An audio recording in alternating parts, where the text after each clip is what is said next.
dos. Donde tardo yo con Dios mío, estando en el mismo de su familia, día, ya estaba ahí su botão de foco, e apoiaram e ao eu de mutuar morte, e não eu fogo, e ele falou e falando aí na computador, ele viu algo que isso pensar,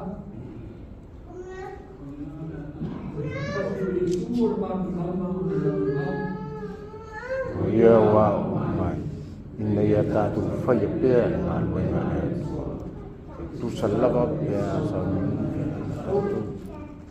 He has taught us to keep on doing God's work, even if people want to hurt us.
ina oe mai uro I katia.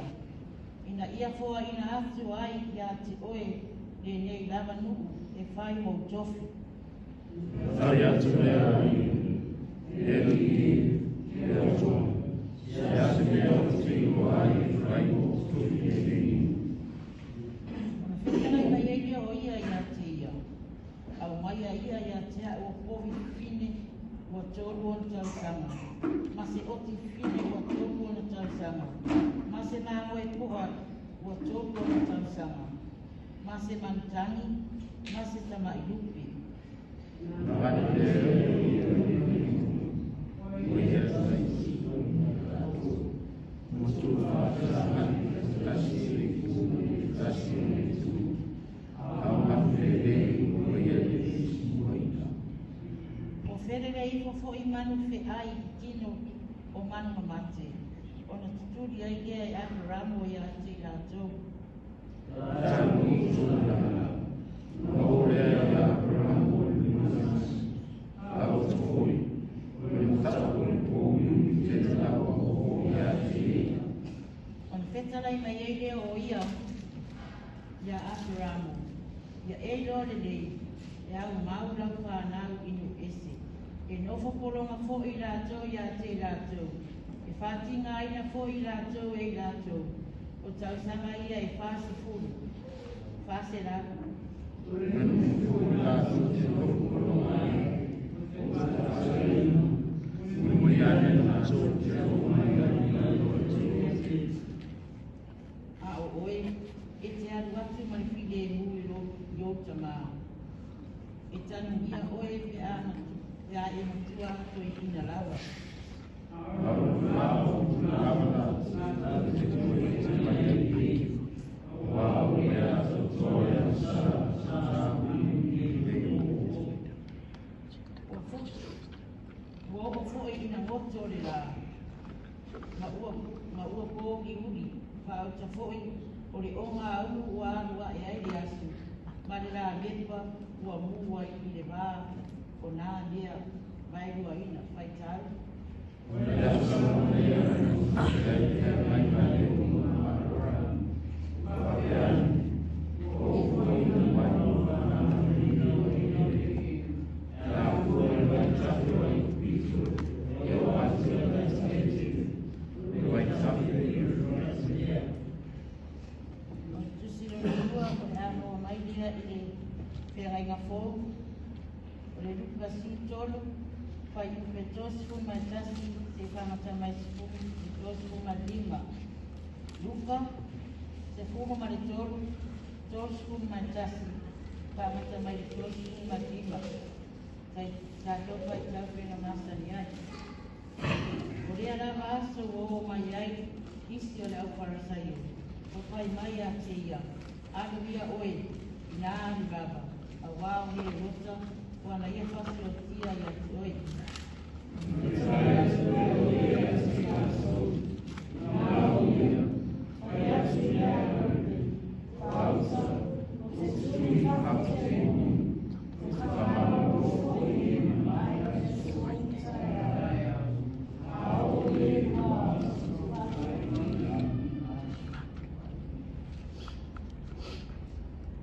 Peitai, e te tau ona e te anu e whai I le aso. E tai au, a toa mai e duao.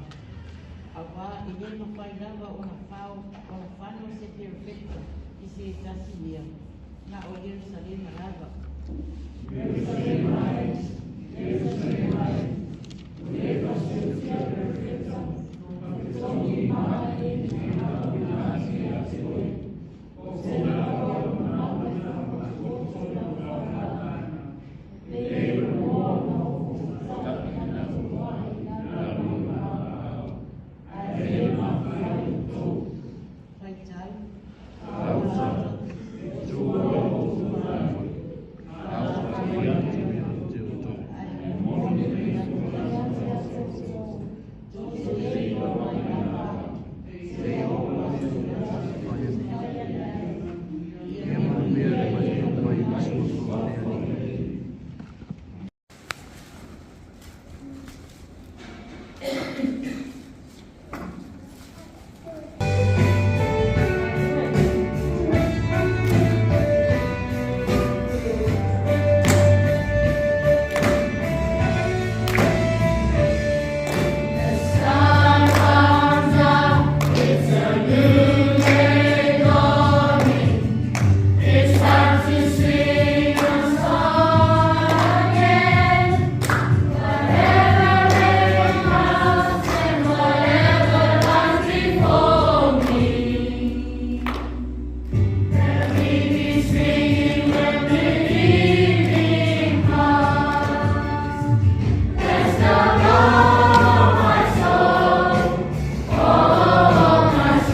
people around the world, they compare people who are tricky, cunning, very hard to understand.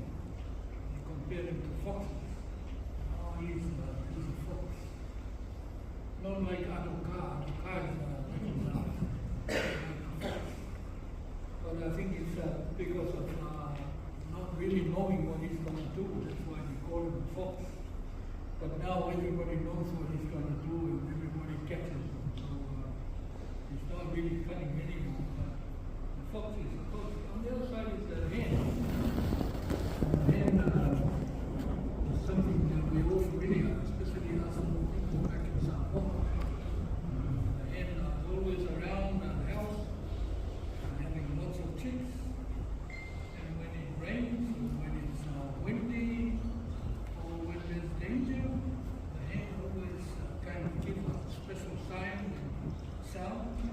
And all the chicks come running and go and give the wings for protection. So the story for today is about the fox and the hen. Jesus was told that King Herod was looking to kill him. It was very surprising. Jesus turned around and compared Herod to a fox, which was something not so good to do, because he's a very powerful man. He was looking to kill Jesus. He's already killed John the Baptist. But then Jesus said, no, to tell that fox, I'm not going to stop what I'm doing, healing and preaching. And then Jesus compares himself to the hen. And that will be what I will be sharing with in my remarks. Is how can Jesus compare himself to a chicken when he's facing a fox? It's a good lesson for us. As I told you kids, sometimes a hen can only use their feet, their wings, their sound to try and scare other animals off, especially dogs, and sometimes she is successful. She manages to scare off some animals, but other times, sadly, she gets eaten by other animals while she tries to save the little chicks. So it's a very important lesson for us. As I said to you kids, sometimes when there are bullies around, and we don't know what to do because they look very big and very powerful, and we think, oh, we can't do anything. We can do something. There's always something we can do, even though some of the things we might end up hurting ourselves. But Jesus is telling us not to just sit and do nothing. We have to do something to help others, even in their own expense. Even sometimes we get hurt by it. But that's the call of being a Christian follower, following Jesus. It comes with a lot of pain, but it's a challenge that we are all called to share. So God continues to bless you and He'll give you lots of wisdom and knowledge while you go into school, and also obey your parents and all those bigger and wiser and older than you. And God continue to be with you. On la uma, il soffre mano nel tuo male a uma Dio non ha dato. Jerusalem mai, ne faciltia perfetta. Toni maa na wina tu ya tu o fa fia no na o fa poto i lau fa na me o le mo no fo ta i tu la mo na pa ai le du fa ni Jerusalem, killing the prophets and stoning those who are sent to you. How often have I desired, have I longed to gather your children together as a hen gathers a brood under her wings, and you would not. No,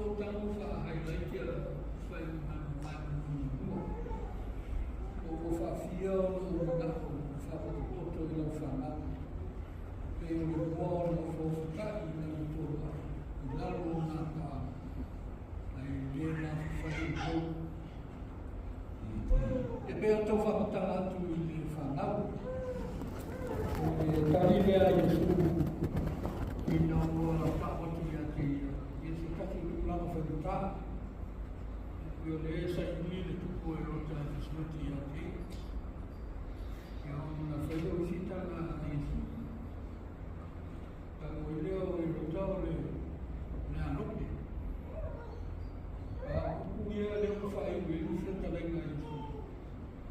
Whatu sa Iesu o ia I le matua moa. Ia o le mara heng. Whanifono o tai tai o kofi I se ia so nunu nente ne. Ia sa pa o i mtapne I te I ofisa tuto.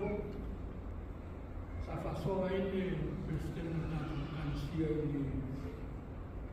I le tala lea. Ia matoe na kotai mai I le ngata o tai tai o ofisia le kanisia. I le wala aua I o tato kumalapa. Ia waro tato mora lea protect others. Ia pe au whatasi mai mo whaiona whainafio na whaina. Ona wala au lea I sumā. E misi ai te pūmu mo kalsia. I loro au whanau ne pū. Tele tangata ono a whaina. Whainafio na whaina. I le marohi I nilo rangi. Ia le ime mwhai. Nā tātou uma. Nō ia au leo whenama leo whaiona e sofani I kukui. Ia whapena no ofo atu I tātou mora. Whainama ngā ngā tū whatalai e Iesu mu whatusau ia I te matua mo. Tau e se tue titi au se tamai vai I te whia amari ngā whawhori I tātou. O le vaina e tāhua I o le tātou mōna kukui sofuani e lofa I isi tamata. O le ngārunga na ne. O le ngārunga tautatu whai. A le ngārunga leo o toi whamanatu o rofu tautala o sa moa me Iesu. O le ngārunga whesautai I le ona tautua o le sacrifice. O le ona tu I na atu le ona. Le ngata o le kukui ai sa umi oti mo isi tamata. O lewe mai ia le tala ia Iesu e whai asi mālosi o ka mārole na sapa. Mai tala Iesu o le politele nei. He's only a fox. E mālosi le tau ai. Ai na whai o na tātou taua le mālosi o na tangana. A le tau le tau e leo tātou misupa meni mo tātou e tātou male ai ami ai e to ila se mea. Mai e to e a whaina I whainga ki Apollo, ma tangata māros. Wa, I le whapenale o la whakirisia. Tele whau tangata kirisia, ma pia ai me lotu toa mai a Iesu. Ia mo keise ki a mea muna. Le to e matima, le to e whano noa, le to e vahi, le to e a, ma le a. We all know that's not true. Le sa'o nā mea. Pea tau whaiatu ngā asona. O le tēnero tātou tu piki a Iesu mane. O le le tu au no ina nā tātou le te apo. Tu āna sea te apo lo no mai miu whai mea mana a whai. I me se mea gana ma whai to. O mena leo lo tala noi su tai aone. I lo tātou mola au auna. Au auna marsami I e a whaina tātou. We are not superhuman, super people. Ele não foi uma falha. Ah, tá tudo. Ele não tá mantendo ele mesmo foi uma falha. Olhar uma rocha passando vai na mão vai. We can do something. Eu estou falando lá tudo. Olha vai olha imagine ele o carro ele olha vai. Então estamos isso fato isso ele matua. Aku leo masani sana. Ala tu le tai fau e no te fai le moa e ki apple mo. Ole me ngata e ma rosi. whaonga mai u whaonga ia pāu whaonga le leo. E tau ma whai se mai o ina. E te te ai le marosi leo no e moima se ia. But she does not sit there idly or do nothing. Tore e whaonga tu nā mo nātu. E no tau whai mo hoti. O le marosi o le leo rangi ma le whini ma sāpini it's overpowering. But it doesn't mean we just sit and passively and do nothing. We have to do whatever we can. And if I am a rosi te reo tia corona no whanawhare whakarita, o le ale mea rātu.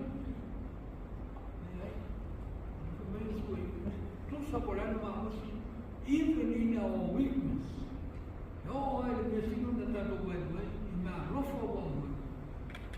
Whai o na simira, ia le kuna o se whamu koe. O nu mātou le tala le. O nātou tala ia suka le tau mātou le. Nā te so te minga taone whaitau, whasolonga mai le tala le.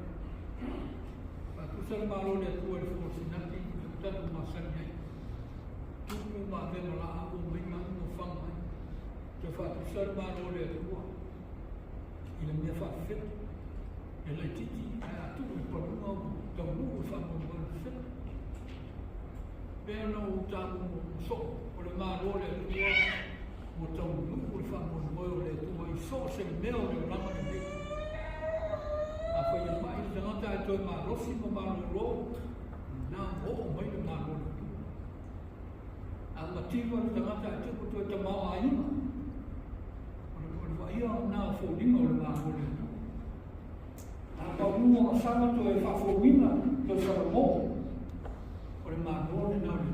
O le tau nua mea e tusa ma le whina ngaro o le atua. O le loko mai le ngā o le mānore. A mana tawa le unia la so o i Yesu. Le whai mwhia o sao sesi le mānore. Whai le tala e le whai mwhia. E whai mwhia. Whainga tā rena e ta tai me le talu noa. I le tawa rea. Le mā rosi, o le mā rosi whararu lalu. E whawhia mai ma tātou nero tamata. E mui ma te tōru mi aisi.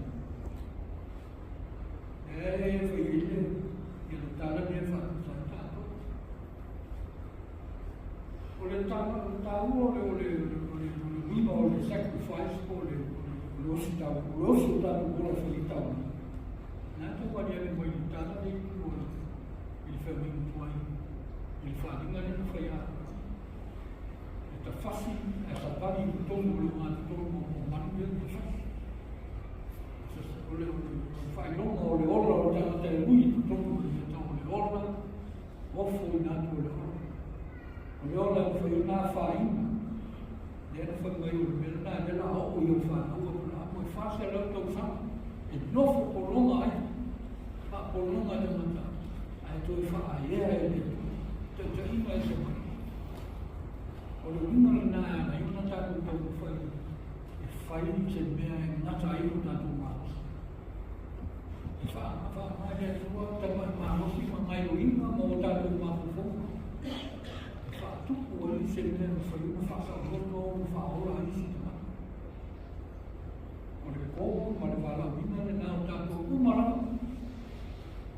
E se whainga tāo nei mātau, ma le utu e mwhai tātou le mākusi e rurura. Ai mwhai tāngai. O le hāre mānosi i whio o tangata.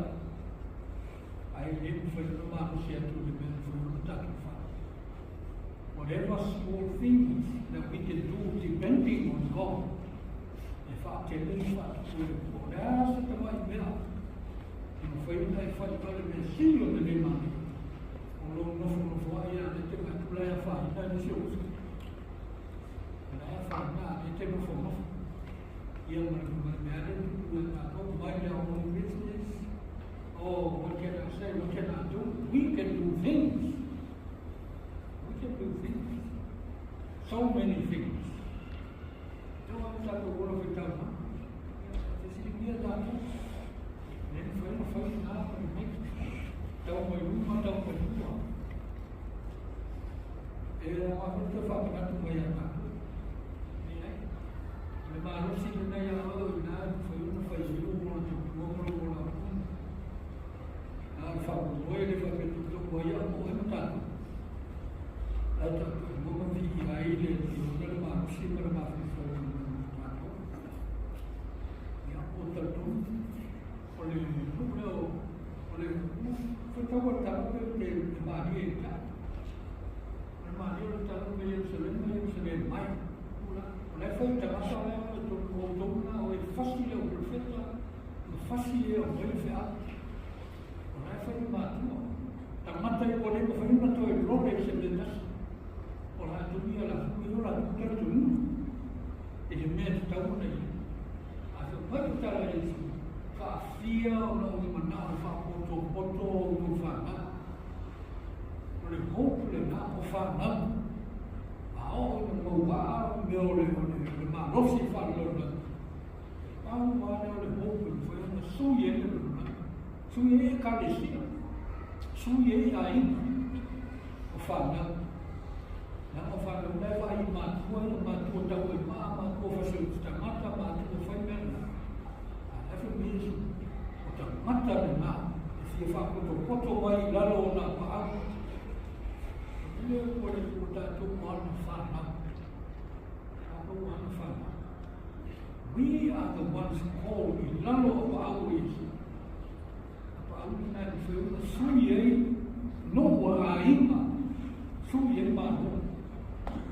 Ta toni bota o fala o que o senhor não dá de telefone ya. We can do things. I ta to fala o talo Talo mero tu punya di mana, become malu. Christians have to stand up and voice what they can do. They can do a lot of things. Now talo ke peso talo sa mo malu fa vai le tu, o fa não le tu. A upu ai kana sa. Tamo não que o feito não malu ai na mata. I think we will decide of the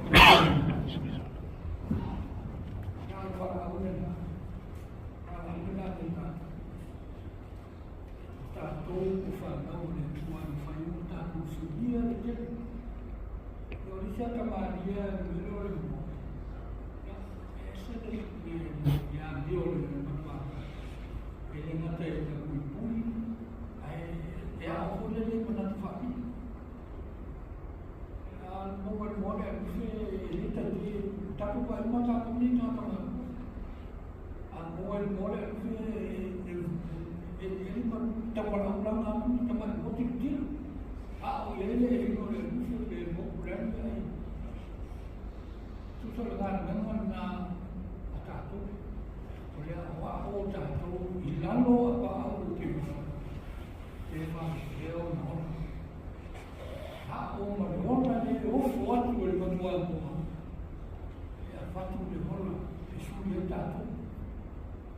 Leo tato sa bali de ma tato ni tato llama na mo sa to ko pres. Tato ya o tato wa que fa fero na foi hola to win atu yo.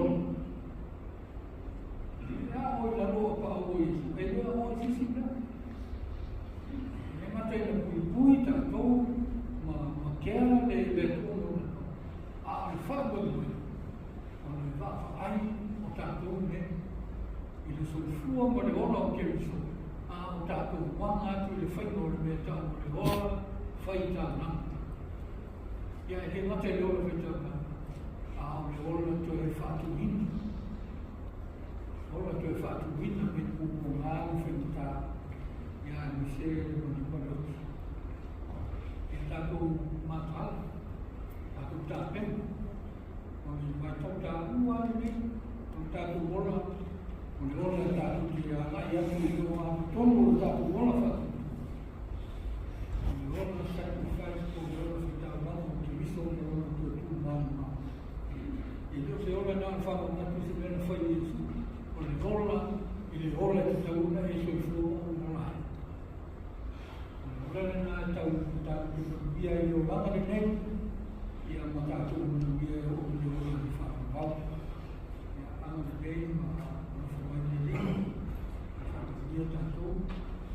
namore mode nasional ya ta tu ya ile ile lo ya ta tu ya ni ma si yo fa e só falando uma coisa amen na ta tu fa yo ni sa kinga ya valore sukuru pada dia mak pada pun frau itu satu kansia satu jubai pun ini sah yang selalu turun di masina mati ya ini susah buat lima ya itu cuma oleh umum boleh satu faktai satu pasang ya orang satu warnai satu ya satu pengawalan ya dia itu satu cuma facial orang awam ya facial satu sulit rumah sah ya ini juga mata fat di mau satu ini ya itu satu kali sepasang solo semua ini mau dikasih Bela, masih free ni. Cua, bayu lain kali. Ya, masih free bayu mau umur satu kan siap. Ya, cua. Au ainda, ainda tuku, ainda nofu, ainda. Wei, ya, ainda cepat fah. Ya, cepat. Masih free ni. Kalau lo curi pengaruh, cua di terus. Awal mau kamu masih biar lo macam. Nak lo lava ni pati tomo lewa mau tuatu si tomo ya ko se fa fale mama e lo po fai tare pato leo tomo pato dave ya e ma sa boa tatu tuma au wa foi ti mtai no pio lo peno de kansia wa se no yai na buena tua tudo tanto ainda não se foi o ferro de tua tudo de canção tanto velho então foi bom no cenário e ela passou a falar já o de tua ainda teve lá o sua está muito mais já tu saiu de canção eu maior foi fala eu guardo ferro de sa já como ela pode canção lei pele tua isso o papel de fato o moído pele se for a lei não nati tino já faz isso de uma forma na o alo fez no aí na web foi de trás lei tele modificar o de sa ya tatu kalsia ya una ya tatu fulano nei kwa tatu fulano ni bayasu ya tatu langai kaya semua betul oleh masira ya membuat ya lalu saya fanau ya bio kaya tu yang cerah tu suami ya itu dia tu nang ya ini saya dia siloa ya berkomunikasi ya berubah ke pena ya suami ya buat mereka fanau ya tahu mau ayo masuk cerah sama tujuh dan pagi Tendang, balor na rue, pakai cuba de cuba pakai mau, ngaji seleni, mesin malos, awal sesuatu tua, buat Ini betul kalau mau yang malah mau faya, ya itu mau sering orang siapa lagi kalau fanau, atau tak ada tu jemenai, fok yo matu ainda. De salma ni numa via lá no fio, tu mal eu mato uma lá, se não via de filho numa, ele não faz isso, ou ele tua todas, tu mal, e a luma lá no dia, tu não vai uma fruta mais mato, nem eu faço